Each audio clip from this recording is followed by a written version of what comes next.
안녕하세요. 저는 최근 시댁 쪽 가족을 잃은 43살 유부녀입니다. 제가 시집을 온 지도 벌써 15년이 되었네요. 긴 세월이었던 만큼 우여곡절이 많았지만 최근 그 가족을 잃은 사연이 파란만장해 평소 즐겨 듣던 이곳에 이렇게 사연을 보내봅니다. 24살에 전 어중간한 대학을 졸업한 후 도통 취업이 되지 않아 마음고생 중이었어요. 당시 엄마의 동생이었던 외삼촌은 작은 공장을 운영하고 계셨는데 엄마에게 제 이야기를 들으시곤 저를 자신의 공장으로 보내라고 말씀을 해주셨죠. 그렇게 저는 외삼촌 공장의 생산직으로 취직을 하게 되었습니다. 얼마나 감사하던지요. 저는 그런 외삼촌에게 누가 되지 않기 위해 누구보다 성실히 일을 했습니다. 물론 함께 일하는 회사분들에게 제가 외삼촌의 조카라는 말은 일절하지 않았고요. 그렇게 일만 하며 살아가다 저는 직장인 독서 모임에 나가게 되었어요. 너무 일, 집 하다 보니 사는 게 무료했거든요. 그리고 그곳에서 바로 제 남편을 만나게 되었죠. 중소기업 회사원이었던 남편은 참 말수가 적고 심심한 사람이었어요. 마치 저처럼요. 그렇게 닮은 우리는 처음부터 그렇게 정해져 있던 것처럼 만남을 가지고 자연스럽게 결혼을 하게 되었죠. 시댁 식구들은 모두 좋은 분들이었습니다. 남편 아래로 시누이와 시동생이 있었지만 시부모님을 포함해 시댁 식구들은 모두 남편처럼 말이 없고 무뚝뚝한 편이었죠. 그래서 시댁 식구들끼리 모일 때면 항상 거실에선 말소리 대신 TV 소리와 과일 씹는 소리만 가득했어요. 그런 시댁의 분위기가 바뀐 건 제가 결혼한 지 2년 후 시동생이 결혼해 동서가 생긴 후부터였습니다. 동서는 저처럼 공장 생산직으로 일을 하던 사람이었죠. 하지만 저와는 다르게 동서는 굉장히 쾌활하고 보기만 해도 기분이 좋아지는 그런 사람이었어요. 결혼 후 첫 명절날 서로 굉장히 어색할 줄 알았던 동서가 전을 붙이다가 글쎄 제게 뭐라고 했는지 아세요? 안녕하세요 형님. 어머, 형님 피부가 어쩜 이렇게 하얗고 고우세요? 저 사실 상견례 자리에서 형님 처음 뵀을 때부터 말씀드리고 싶었는데 아부처럼 들으실까봐 말씀 못 드렸거든요. 형님, 마치 연예인 같으세요. 뭐? 연예인? 아유, 동서, 누가 들으면 욕해. 어머, 왜 욕을 해요? 그런 건 다 질투예요, 형님. 질투요. 아, 시집 오자마자 이렇게 예쁜 형님의 세상 좋으신 시부모님의 전 정말 결혼을 잘한 것 같아요. 이것 보세요. 저 동태전 태어나서 처음 붙여봤는데 너무 예쁘게 붙여지지 않았어요? 이것도 다 어머님하고 형님이 잘 가르쳐 주신 덕분이라고요. 저는 태어나서 한 번도 예쁘다, 연예인 같다는 소리를 들어본 적 없는 그저 피부만 좀 좋고 하얄 뿐인 평범한 사람이었는데 동서는 사람의 장점만 콕 집어 진심으로 칭찬을 해줄 줄 아는 좋은 사람이었어요. 처음에는 너무 강렬한 칭찬 폭격에 조금 부담스럽고 당황스럽기도 했지만 계속 듣다 보니 동서는 원래 부정적인 말이라고는 일절하지 않는 긍정적이고 유쾌한 사람이더군요. 그렇게 첫 명절날 조용했던 우리 시댁엔 웃음소리가 가득해졌습니다. 심지어는 녹내장 수술이 잘못되어 시력을 거의 잃으신 후 말씀도 웃음도 잃으셨던 시아버지께서도 동서의 잔망에 소리내어 웃으시더군요. 그 뒤 우리 시댁 모임의 분위기는 완전히 달라졌습니다. 동서는 말 그대로 아주 복덩이였어요. 복을 몰고 왔다는 게 아니라 보면 복이든 행복이든 잔뜩 몰고 올 것 같은 기분 좋은 존재 말입니다. 시댁엔 할 일 없이 흘러나오던 TV 소리 대신 동서의 수다와 가족들의 웃음소리로 가득해졌습니다. 어머님, 이번에 저 회사에서 상여금 받았거든요. 그래서 제가 여자들 우정템 맞춰왔어요. 우정템? 그게 뭐냐? 아이, 우정을 기념하려고 맞추는 물건 있잖아요. 우정 아이템. 이거 제가 직접 고른 팔찌예요. 이건 어머님 거, 이건 형님 거, 이건 아가씨 거, 전 이미 끼고 왔죠. 어때요? 예쁘죠? 다들 마음에 쏙 드시죠? 마음에 안 드셔도 끼고 다니셔야 돼요. 우정템이니까. 어머, 둘째 새언니 덕에 별걸 다 해보네요.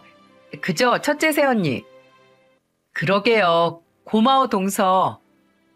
형님처럼 알뜰해야 하는데 저는 왜 예쁜 것만 보면 지나치지 못할까요? 그러니까 형님, 앞으로 저한테 살림 좀 많이 가르쳐 주세요. 꼭이요.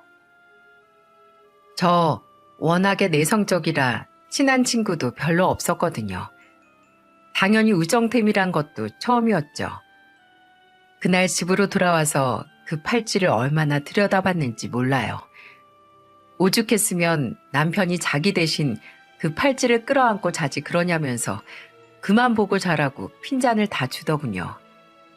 저는 언제부턴가 점점 시댁 모임이 있는 날을 기다리게 되었습니다.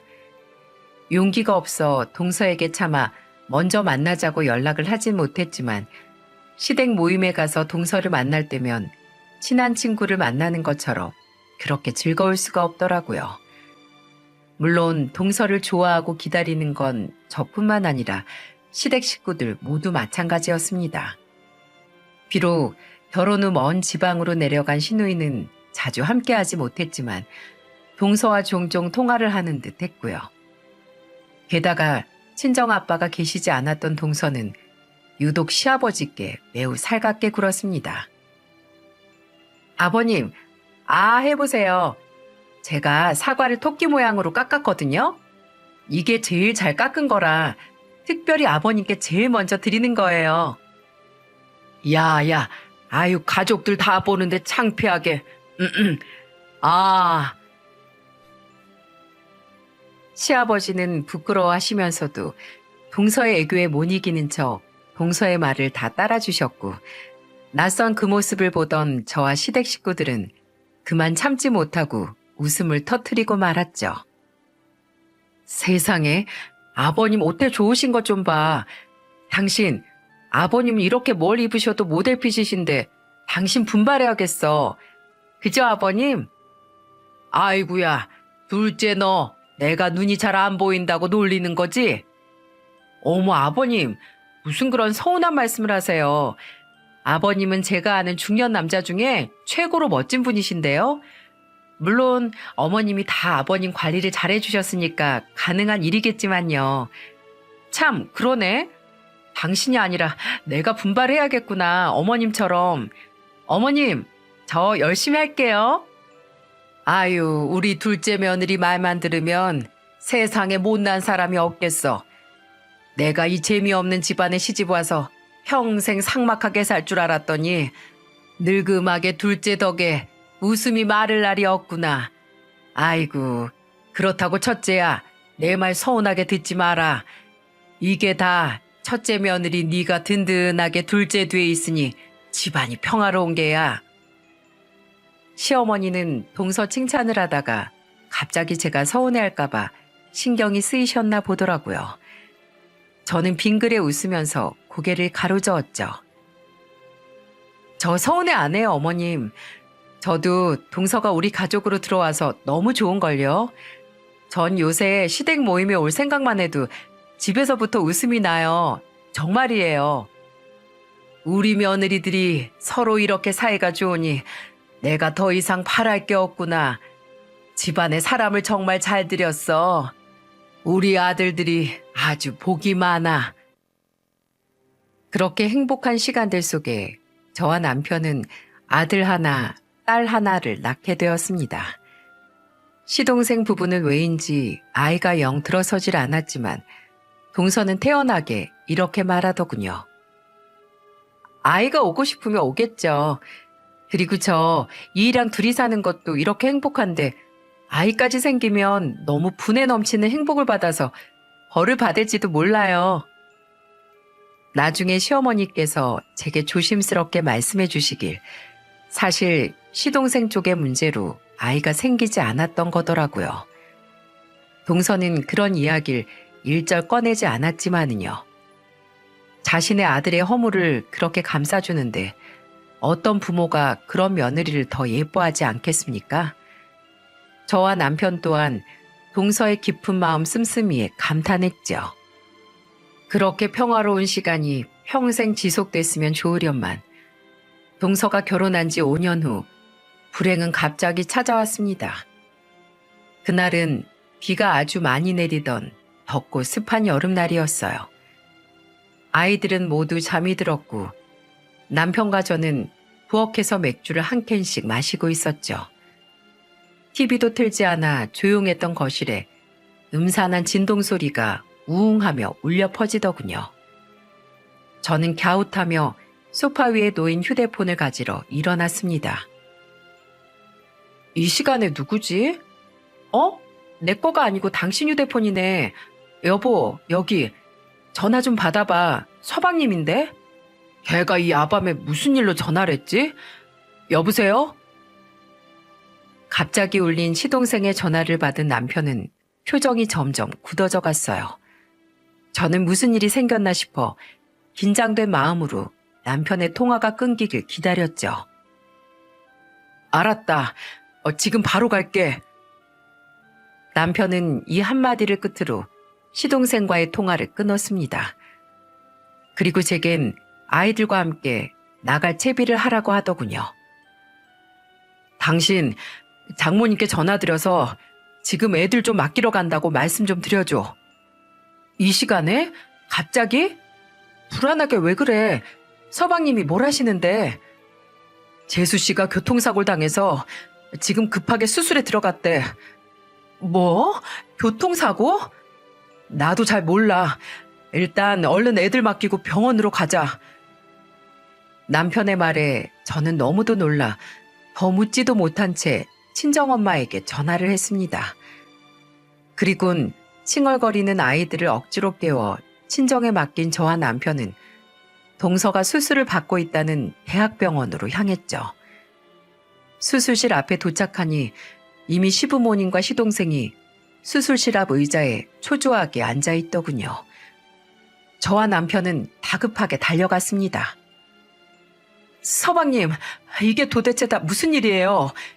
갑자기 동서가 사고라뇨. 많이 다친 거예요? 생명에 지장이 있는 건 아니죠? 형수님. 제발 아니겠지. 목숨엔 지장이 없겠지 하고 얼마나 간절히 바랐는지 모릅니다. 하지만 제 말이 끝나기가 무섭게 눈물을 터뜨리는 시동생을 보니 심장이 쿵 하고 떨어지더군요. 그 사람이 야근하고 돌아오는 길에 횡단보도를 건넜다는데 밤길이고 비까지 와서 눈에 잘 안 띄었나 봐요. 빨간 신호를 무시하고 달려오던 차가 집사람을 치었대요. 시어머니 얼굴은 이미 눈물로 범벅이 되어 있었고 시아버지는 지팡이를 짚으신 채 멍하니 허공을 바라보고 계셨습니다. 저를 발견한 시어머니는 제 팔을 잡고 엉엉 울기 시작하셨어요. 첫째야, 이걸 어쩌니? 둘째가 수술실에 들어가기 전에 봤는데 피를 너무 많이 흘렸다. 얼굴이고 몸이고 할 것 없이 피로 뒤범벅이 되어 있는데 정말 까무라치는 줄 알았어. 우리 둘째 어쩌니? 잘못되면 어떡하니? 첫째야. 어머님, 일단 진정하세요. 아직 수술 중이잖아요.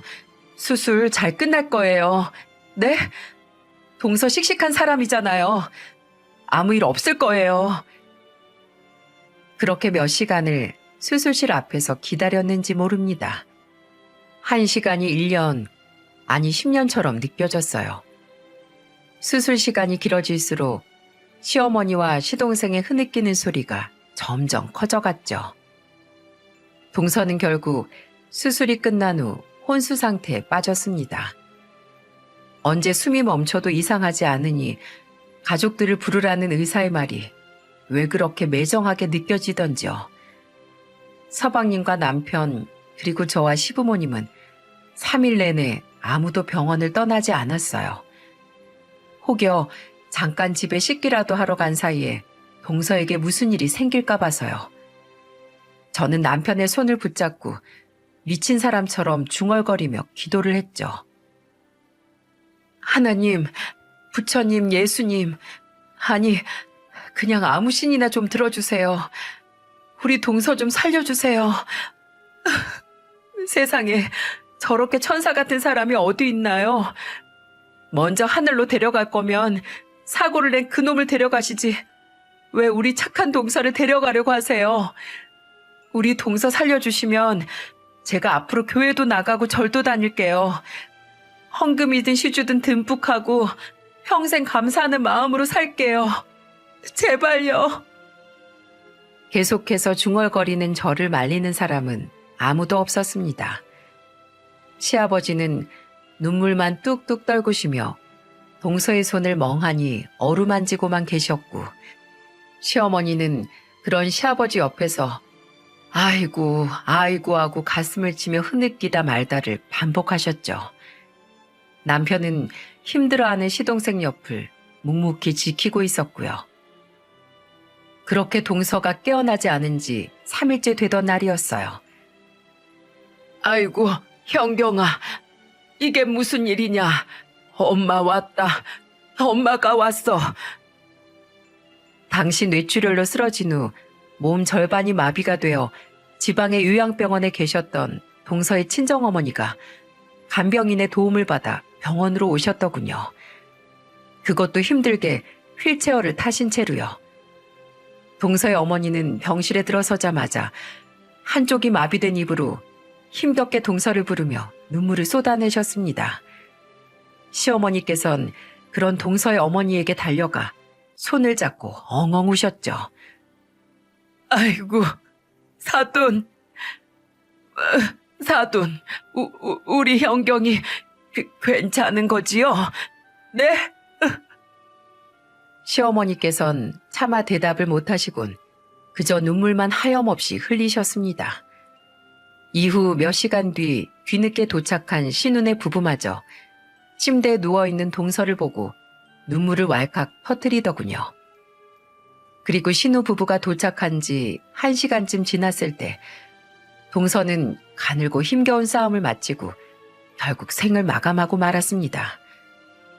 동서의 숨이 끊어지던 순간 비명을 지르며 절규하던 서방님과 시어머니의 목소리가 얼마나 처절하던지요. 지금도 가끔 악몽을 꿀 때면 그 오열하는 소리가 메아리처럼 제 귀에 들리곤 합니다. 동서는 자신의 친정어머니를 기다렸던 걸까요? 아니면 모든 가족들의 얼굴을 보고 가고 싶었던 걸까요? 그 바보같이 맑고 착하던 사람이 시동생과 가족들을 두고 먼저 떠나기가 얼마나 힘들었을까요? 다들 넋을 놓고 오열을 할 때 저는 동서의 마지막 얼굴을 보며 동서에게 저 혼자만의 다짐을 했습니다. 동서, 혼자 외롭게 보내서 미안해. 내가 동서 대신 서방님 잘 돌봐드릴게. 동서 어머니도 내가 외로우시지 않게 꼭꼭 자주 찾아뵐게. 그러니까 마음 무겁게 떠나지 말고 잘 가. 훨훨 가. 이후 동서의 장례식 내내 통곡을 하던 다른 가족들과 다르게 시아버지는 눈물만 연신 흘려보내실 뿐 아무런 말씀이 없으시더군요. 그러다 동서의 발인 날 화장터에 들어가는 동서의 관을 잘 보이지도 않는 눈으로 물끄러미 지켜보던 시아버지는 그제야 곡을 하기 시작하셨습니다. 아이고, 아이고, 며느라, 우리 며느라, 얼마나 뜨거울꼬. 저 가여운 것을 어쩌나. 며느라, 왜 나를 먼저 두고 그렇게 가니? 가지 마라, 며느라, 가지 마. 큰 소리도 내지 못하시고 유리창을 매만지며 흐느끼는 시아버지의 뒷모습이 그렇게 구슬플 수가 없더군요. 동서가 죽은 후 가족 모두가 슬퍼했지만 가장 힘들어했던 사람은 시아버지셨어요. 어느 날은 시댁에 가보니 시아버지께선 동서와 함께 찍은 가족 사진을 보고 울고 계셨습니다. 잘 보이지 않는 눈으로라도 동서의 얼굴을 들여다보려 사진을 눈앞에 아주 가까이 댄 채로요. 그만큼 동서에 대한 시아버지의 애틋함은 이루 말할 수가 없었어요.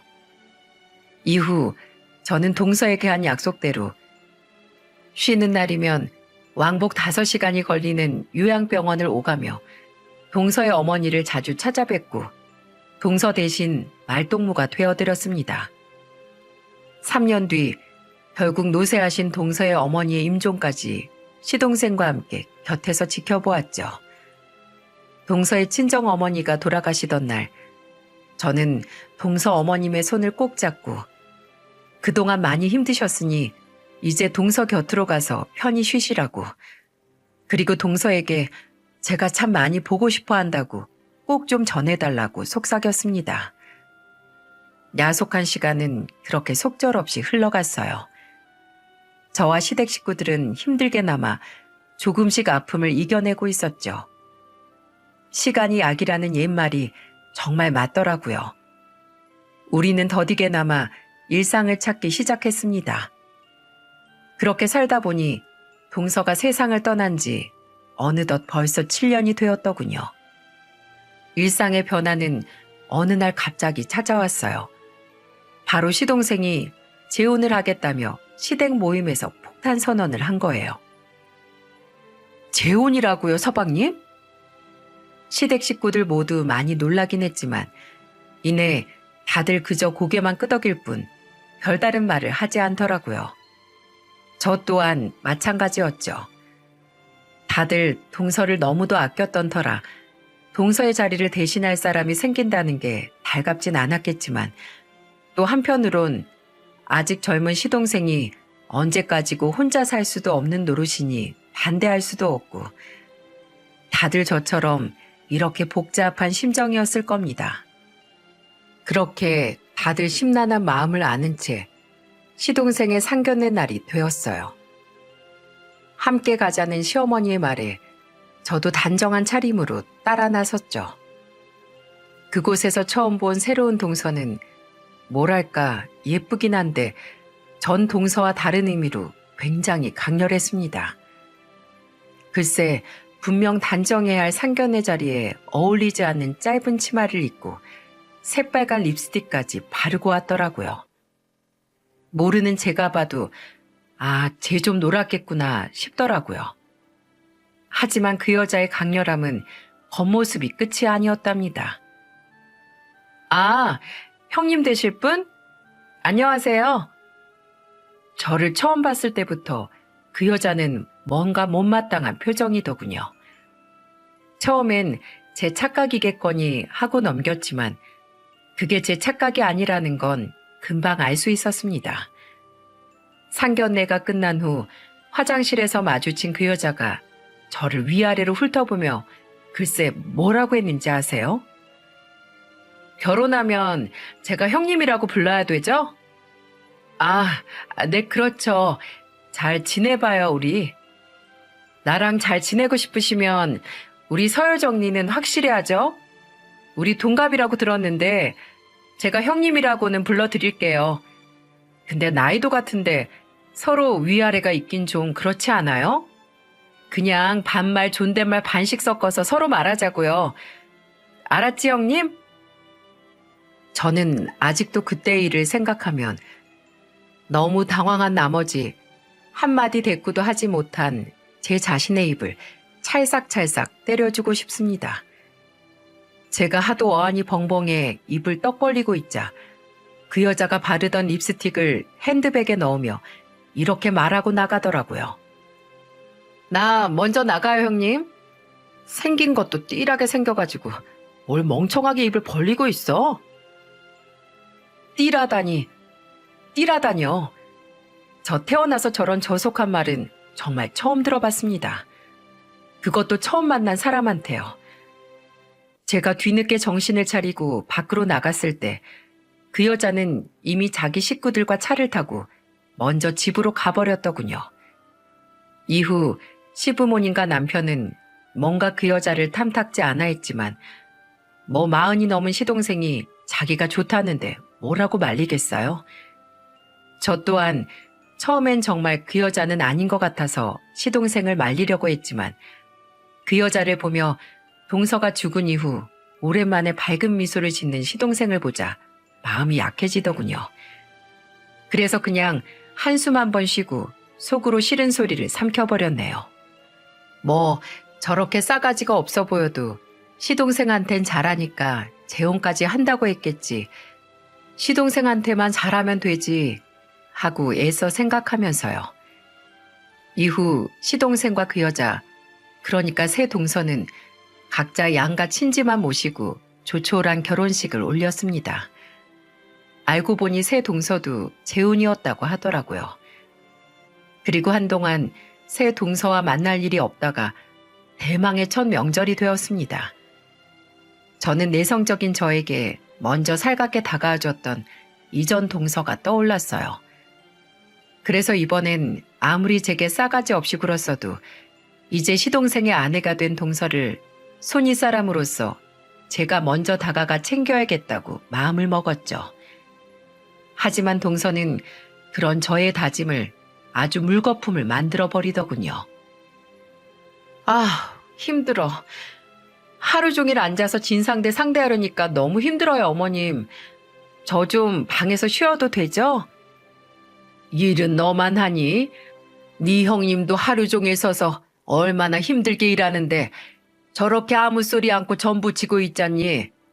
둘째 너도 어서 가서 좀 거들거라. 동서는 어느 보험회사의 콜센터에서 근무한다고 하더군요.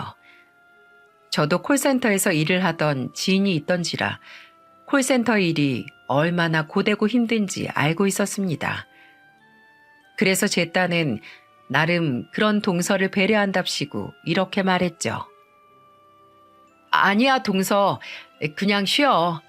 어머님, 저도 어디서 들었는데 콜센터 일이 정신적으로 굉장히 힘들다고 하더라고요. 퇴근하면 아주 온몸이 녹초가 된다고요. 첫 명절이니까 익숙한 제가 좀 더 하면 돼요. 동서는 쉬다가 이따 나랑 저녁상이나 같이 차리자. 아유, 우리 첫째가 저렇게 착하다, 착해. 둘째 넌 형님 잘 만난 줄이나 알아. 동서는 시어머니가 제 칭찬을 하는 게 못마땅했던 모양이었어요. 아니라고 자기도 그냥 저와 같이 음식을 하겠다며 주방으로 온 동서는 식탁 의자에 다리를 꼬고 앉더군요. 그리곤 아무것도 하지 않고 제게만 들릴 정도의 목소리로 말을 하기 시작했습니다. 더럽게 착한 척은. 형님, 착한 며느리 소리 들으니까 좋아? 일부러 나 어머님 앞에서 나쁜 년 만든 거지? 무슨 말이 그래, 동서. 나는 정말로 동서 생각해서. 아, 뭐래? 착한 척 좀 하지 마, 역겨우니까. 그 띠란 표정도 좀 어떻게 하고. 아휴, 목말라. 형님, 물 한 잔 좀 가져와 봐. 미친 여자 아닙니까? 사람을 물로 봐도 유분수지 어따 대고 명령질이랍니까? 저는 기가 차서 헛웃음을 지었습니다. 아무래도 처음 만난 날 자신의 말에 아무런 대꾸도 하지 못한 제가 만만해 보였던 모양이었어요. 사람 잘못 본 거죠. 제가 내성적이고 말수가 적다 뿐이지 호구는 아니었거든요. 험한 남자들이 득실대는 공장 생산직 일을 16년째 해오는 게 보통 기로 할 수 있는 일이 아닌 걸 동서는 몰랐나 봅니다. 뭘 쪼개? 물 가져오라고, 형님. 동서, 그래, 반말 좋아. 동갑이니까 서로 말 놓자고. 근데 동서 혹시 손이 없어? 내가 모르는 장애가 있는 거야? 뭐라고? 뭐라는 거야, 지금? 아니, 뻔히 눈앞에 컵도 있고 정수기도 있는데 물을 혼자 못 떠다 먹는 것 같으니까 물어보는 거지. 어디 불편한 거 아니면 동서가 직접 떠다 먹어. 알겠지? 그리고 동서 입으로 나 돕겠다고 주방에 들어온 거니까 거기 동그랑땡들 계란 물에 좀 담그고. 저는 턱짓으로 냉동 동그랑땡과 풀어놓은 계란물을 가리켰습니다. 동서는 기가 찬 듯 입꼬리를 비틀며 제게 뭐라고 말을 하려는 것 같았지만 때마침 시어머니가 주방으로 들어오자 입을 꾹 다물고 동그랑땡을 붙이더군요. 시어머니 몰래 저를 죽일 듯이 노려보긴 했지만요. 저는 아랑곳하지 않고 이것저것 동서에게 시켜댔죠. 그리고 시댁 모임이 있던 어느 날은 제게 이러는 겁니다. 형님은 옷이 없어? 왜 맨날 그렇게 그지 같은 옷만 입고 다녀? 좀 꾸미고 다녀. 공장 다니는 거 티네? 동서, 편견이라는 건 안 좋은 거야. 밖에 가서 그런 말하고 다니면 동서 무식하다고 무시당해. 내가 동서 걱정돼서 특별히 이런 조언 해주는 거야. 알겠지? 뭐? 무식? 너 말 다 했어? 또 그런다, 동서. 동서, 나는 너가 아니고 형님. 결혼한 지 1년이 다 돼가는데 아직도 호칭을 헷갈리면 어떡해. 다음에 만날 때까지 꼭 외워와. 알겠지? 자, 따라해봐. 형님. 이 또라이 같은. 동서가 이를 뿌득뿌득 깔며 제게 소리라도 지를 기세로 욕짓거리를 하려던 참이었어요. 어쩜 항상 이런 타이밍마다 오시는 건지 시어머니께서 방문을 열고 거실로 나오시더군요. 너네 또 싸우니? 둘째 너, 자꾸 네 윗사람한테 그렇게 되바라지게 말할 거야? 아니에요, 어머님. 동서가 잘 모르는 부분이 있어서 제가 윗사람으로서 가르쳐 주고 있었어요. 걱정 안 하셔도 돼요. 저는 이렇게 말하며 동서의 얼굴을 흘끔 바라보았습니다. 동서는 아주 약이 올라 죽으려는 듯 얼굴이 불그락 푸르락 하더군요. 이후에도 동서와 전 만날 때마다 숨막히는 신경전을 벌였고 그만큼 사이는 점점 더 악화되어 갔죠. 시부모님도 대충 눈치는 채셨는지 그런 저와 동서의 모습을 보며 한숨을 푹 쉬셨고요. 그렇게 아슬아슬한 살얼음 판을 걷고 있는데 드디어 사건이 터졌습니다. 그것도 바로 시아버지의 생신이에요. 그동안 잘 참아왔던 제게도 그날 그 여자의 발언은 꽤 충격적으로 다가왔습니다. 시아버지의 생신날 저녁, 저는 나름대로 정성껏 미역국을 끓여 시댁에 가지고 갔습니다. 당시 코감기가 심하게 걸렸던 전 평소 감에 의지해 미역국 간을 맞췄죠. 감기 때문에 도통 아무런 맛도 느껴지지 않았거든요.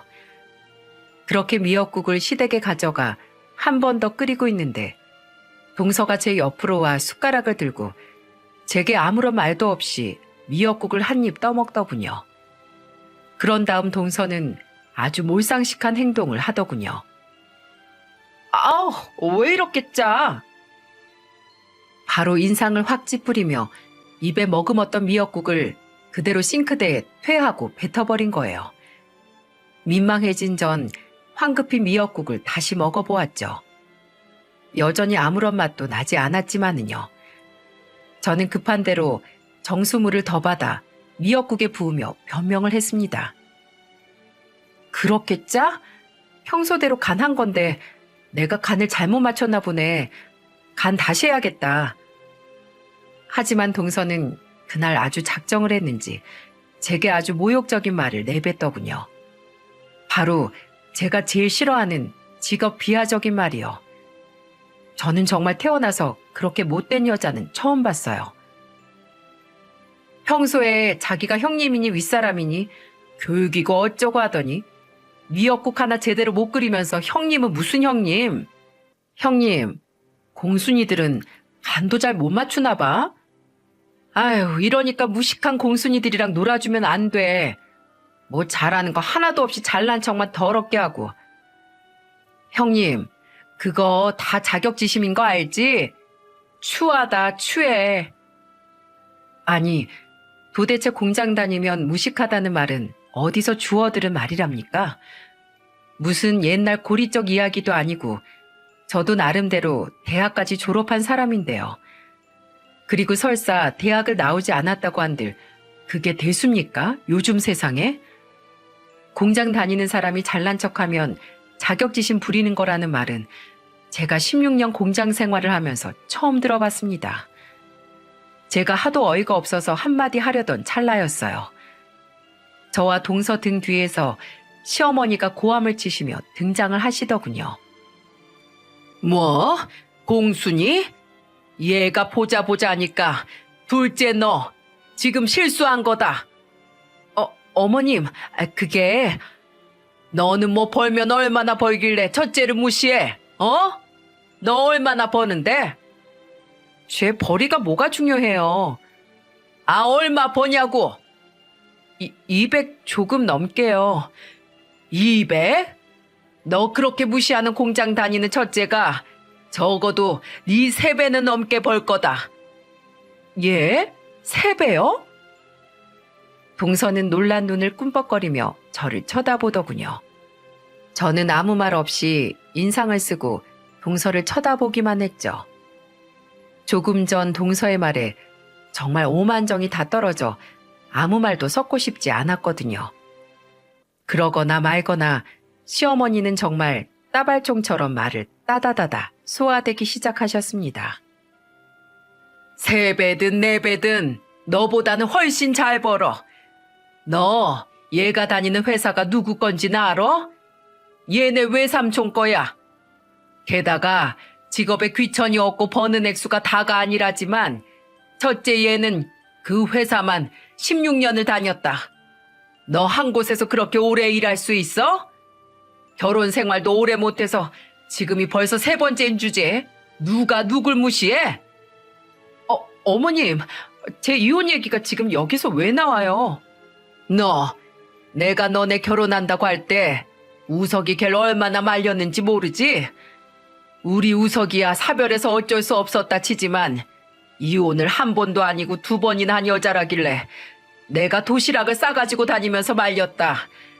이럴 줄 알았으면 아주 그놈을 두들겨 패서라도 결혼을 막았어야 했는데 아유, 내 죄다. 내 죄야. 저는 시어머니께서 그렇게 큰 목소리로 거친 말을 내뱉으시는 모습을 처음 봤습니다. 너무 놀란 나머지 제 턱이 다물어지지 않을 정도였죠. 저 말을 고스란히 받아내던 동서는 오죽했겠어요? 표정을 보니 가관도 그런 가관이 없더라고요. 어찌나 놀랐는지 눈에는 눈물까지 그렁그렁 하더라고요. 하지만 우리 멋진 시어머니는 약해지지 않으셨습니다. 그리고 너, 내가 네 형님한테 하는 말, 행동들 다 모를 거라고 생각했지?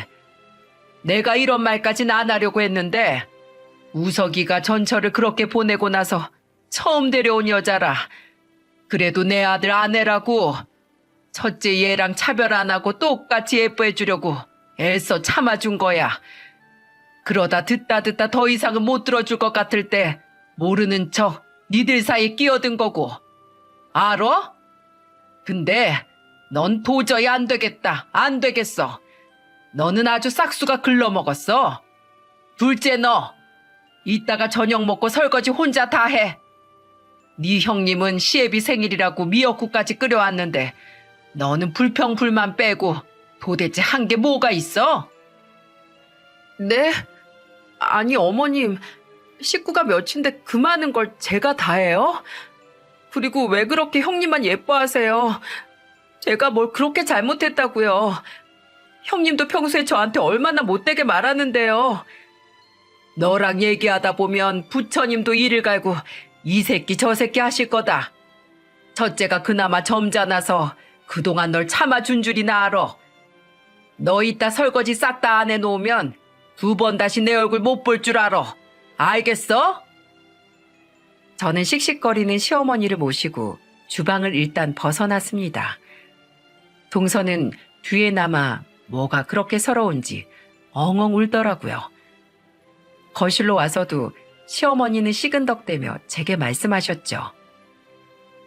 시집살이 소리 들을까봐 여태 봐줬더니 제가 시댁을 아주 물로 보고 있구만. 쟤는 안 되겠다. 첫째 너 집에 오면 앞으로 아무것도 하지 마라. 내가 시집살이가 뭔지 둘째 쟤한테 아주 톡톡히 보여줘야겠다. 그렇게 제게 호언장담을 한 시어머니는 정말로 그 뒤로 동서를 쥐잡듯이 잡기 시작했습니다.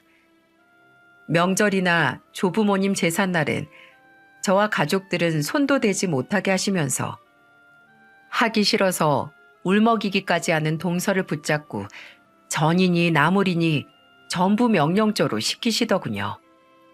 저야 뭐 시어머니가 하지 말라는데 어쩌겠어요. 그저 시아버지와 남편과 소파에 앉아 귤이나 까먹으며 그 모습을 구경하고 있었죠. 시동생만 혼자 뒤에서 안절부절 못하고 있었고요. 어머님, 하나씩 시키세요.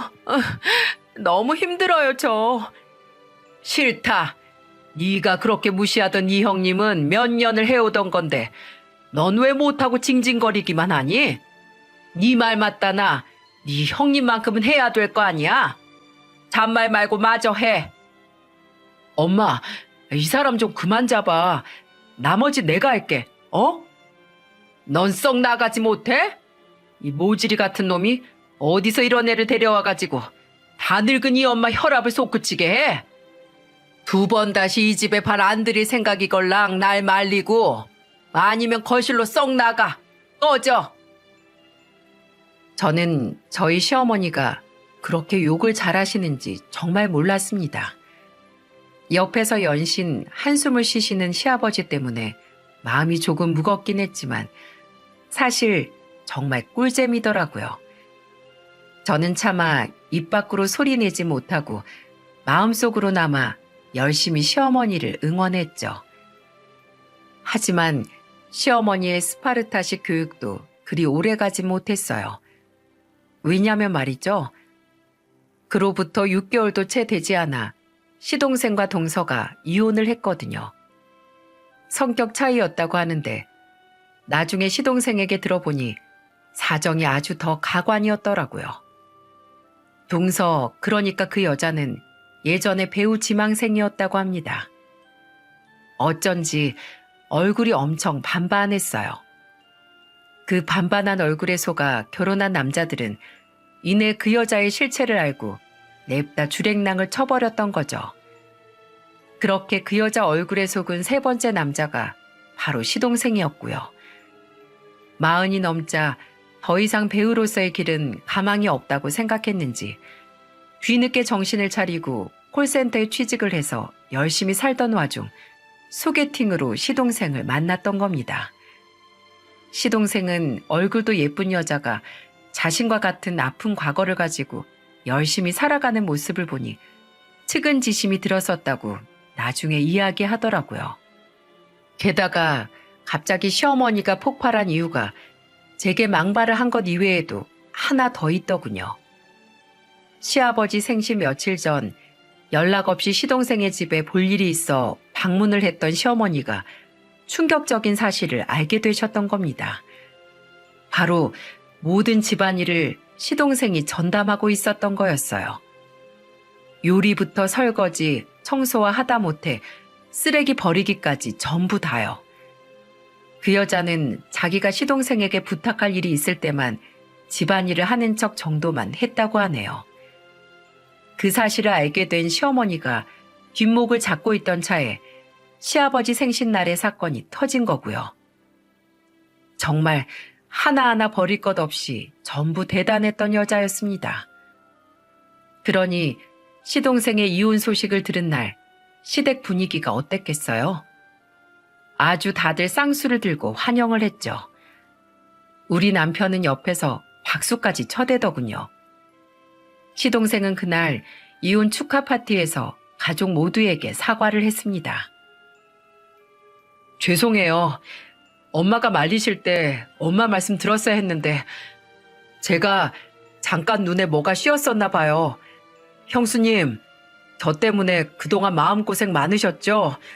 죄송해요. 알면 되셨네요. 서방님, 이제 여자 데려오실 거면 꼭 저한테 확인 먼저 받으셔야 해요. 아셨죠? 시동생은 이제 결혼은 질렸다며 앞으로 혼자서 여유롭게 즐기며 살 거라고 선언을 하더군요. 그리고 며칠 뒤 정말로 시동생은 시부모님 댁으로 아예 들어와 버렸습니다. 시부모님께선 노년에 다 늙은 아들을 끼고 살게 됐다고 푸념하셨지만 저는 알죠. 두 분께서 평소에 내심 많이 쓸쓸해 하셨다는 것을요. 아마 말씀은 저렇게 하셨어도 속으론 굉장히 좋아하셨을 겁니다. 그렇게 모든 일이 다 끝난 줄 알았는데 아니더군요. 시동생이 이혼한 지 얼마 되지 않았던 어느 날 제게 정말 깜짝 놀랄 일이 생겼습니다. 어머, 이게 뭐야? 바로 그 여자가 제게 장문의 문자를 보낸 거예요. 그 여자의 이름이 휴대폰 액정에 뜨는데 어찌나 놀랐던지 딸꾹질까지 나오더라니까요. 그 여자가 보낸 문자 내용은 이랬습니다. 야, 내가 이혼하는 마당에 너한테 할 말은 해야 분이 풀릴 것 같다. 못생긴 게 그 꼴 같지 않은 집안에서 좀 예뻐해 준다고 기세등등한 게 아주 못 봐주게 써서 말이야. 너 몸무게 60kg라 그랬지? 나 53kg거든? 키는 너보다 3cm나 큰데. 그리고 너 얼굴 진짜 노안인 거 알지? 피부만 하얀 게 딱 늙은 백돼지 같아서 너 볼 때마다 엄청 웃겼어. 야, 너 공장 다니면서 돈 좀 번다고 어디 가서 유세 떨고 다니지 마라. 내가 소시적에 만났던 남자들 다 너만큼은 벌었어. 꼴랑 그거 번다고 기고만장하고 다니지 마라 이 말이야. 앞으로 주제 파악 잘하고 잘난 척하고 살지 마. 알았니? 나이가 40 중반이 거의 다 된 여자가 어쩜 이렇게 철이 없을까요? 이혼 후에 고작 제게 연락해서 한다는 말이 죄다 외모 비하에 얼마나 자기 자랑할 게 없으면 과거에 만났던 남자들 벌이로 자랑질이나 해대다녀. 그동안 이 정도 수준의 여자랑 말다툼을 하던 제 자신이 정말 부끄러워지더군요. 같은 수준의 사람이 된 것 같아서요. 저는 그 여자에게 단 한 줄의 답장을 보낸 채 연락처를 차단해버렸어요. 시동생이랑 이혼까지 한 마당에 더 이상 그 여자와 상종도 하기 싫었거든요. 너나 잘하세요. 아마 그 여자는 제 답장을 받고 약이 올라 눈이 뒤집어졌을 겁니다. 아휴, 속이 다 시원하더라고요. 그리고 시어머니에게 이 이야기를 들려드렸더니 시어머니께선 피식 웃으며 제게 이렇게 말씀하셨죠. 그걸 뭐하러 답장을 해줬니? 뭐 나한테도 비슷하게 문자를 했길래 나는 바로 씻고 번호 차단시켜버렸다. 네? 어머님한테도요? 대체 뭐라고 왔는데요? 이미 삭제했지. 내 귀한 휴대폰에 그런 누추한 문자를 뭐하러 가지고 있니? 용량 아깝게. 뭐 대충 아줌마 할머니 냄새 나요. 참느라 힘들었어요. 뭐 이딴 내용이었는데 내가 할머니인 걸 뭐 어쩌겠니? 덕분에 네 시아버지한테 그 내용 말해주고 눈치 안 보고 비싼 향수 몇 개 확 질러버렸다. 굉장한 현답이었어요. 그 말을 듣고 저는 배를 잡고 웃었죠. 맞아요. 시어머니 말씀대로 그런 저급하고 유치한 말에 일일이 대꾸해 줄 필요 없죠. 그 후 우리는 1년이 조금 넘는 시간 동안의 해프닝을 뒤로하고 다시 평범한 일상으로 돌아왔습니다. 제 아이들은 무탈하게 쑥쑥 크고 있고 얼마 전 신우이는 드디어 첫 딸을 낳았죠. 신우이의 출산 소식을 듣고 시부모님께서 얼마나 좋아하셨는지 모릅니다. 오랜만에 시아버지께서 환하게 웃기까지 하셨다니까요. 시동생은 요즘 암벽 등반을 하고 있습니다. 정신적으로나 육체적으로 너무 망가졌다면서 모든 걸 새롭게 시작하고 싶다면서 말이죠. 그래서 저는 옆에서 누구보다 응원을 해줬습니다. 모든 역경을 겪은 시동생이 이제는 해뜰 날만 오기를 간절히 바랬으니 말이죠. 여기까지가 제가 최근 지지리도 진상이었던 동서를 잃은 사연입니다. 사실 정확히 말하자면 각각 너무도 달랐던 두 명의 동서를 잃은 이야기죠. 지금은 세상에 없는 동서가 제게 해준 말이 생각나네요. 저를 폄하하는 사람들은 죄다 저를 질투해서 그런 거라고요. 그 말을 들었을 땐 그저 참 긍정적인 사고방식을 가진 사람이구나 생각했는데 시간이 지날수록 동서의 저 말이 제 자존감을 올려주고 저를 더욱 단단하게 만들어주더라고요. 오랜만에 동서 이야기를 꺼내니 그 밝았던 얼굴이 참 보고 싶어지네요. 오늘은 자기 전에 동서가 세상을 떠난 후 마음이 아파서 한 번도 꺼내보지 못했던 우리의 우정 팔찌를 꺼내봐야겠어요. 그리고 시간이 좀 더 흘러 아픔이 지금보다 더 무뎌지는 날이 오면 그땐 제 꿈의 동서가 꼭 찾아와 줬으면 좋겠어요. 그리고 예전처럼 제게 이렇게 말해줬으면 좋겠네요. 형님, 보고 싶었다고.